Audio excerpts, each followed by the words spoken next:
السلام عليكم ورحمة الله وبركاته. تصريح خطير من المدرب البوسني وحيد خليلوزيتش يفاجئ به المنتخب الجزائري قبل كأس الأمم الإفريقية، ويسخر من المنتخب المغربي بسبب الجزائر، ويستبعد المنتخب التونسي. شاهد ماذا قال. لكن قبل أن نبدأ، لو أنت محب للمنتخب الجزائري اضغط لايك للفيديو، ولا تنسوا أن تعطروا فمكم بذكر الله والصلاة والسلام على رسولنا الكريم.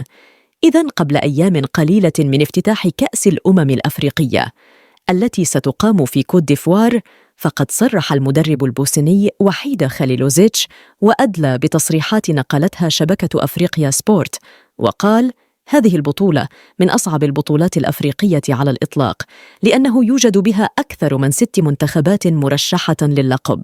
من بين هذه المنتخبات الجزائر ومصر وكوت ديفوار والمغرب والسنغال والكاميرون، وكل هذه المنتخبات مرشحة للفوز باللقب. وسأله الصحفي: من هو المنتخب الأوفر حظاً في الفوز بكأس الأمم الأفريقية؟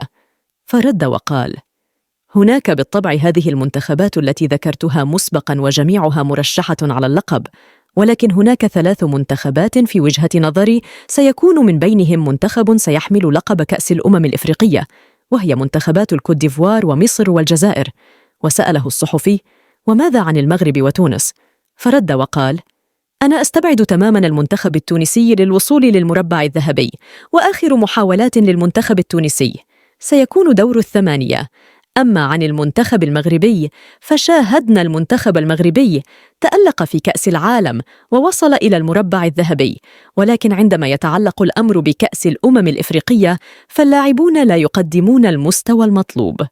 فأنا دربت المنتخب المغربي من قبل في البطولة الماضية، وخرجنا من دور الثمانية على يد المنتخب المصري، فأنا أتمنى مواجهة المنتخب المغربي مع المنتخب الجزائري في أي دور إقصائي، لأنني أعلم أن المنتخب الجزائري هو من سينتصر في النهاية على المنتخب المغربي. وأنا سأشجع المنتخب الجزائري لأنني عاشق للجزائر، لأن الشعب الجزائري لا يخون أبداً، مثلما تعرضت للخيانة من جانب المغاربة قبل أسابيع قليلة من انطلاق كأس العالم بقطر، فهذه أكبر خيانة لي تعرضت لها هي من المغرب، وأتمنى إقصاءهم من كأس الأمم الإفريقية. وفي الأخير شاركونا بآرائكم في التعليقات بخصوص ما قاله خليلوزيتش، ولا تنسوا الاشتراك في القناة والإعجاب بالفيديو ليصلكم منا كل جديد.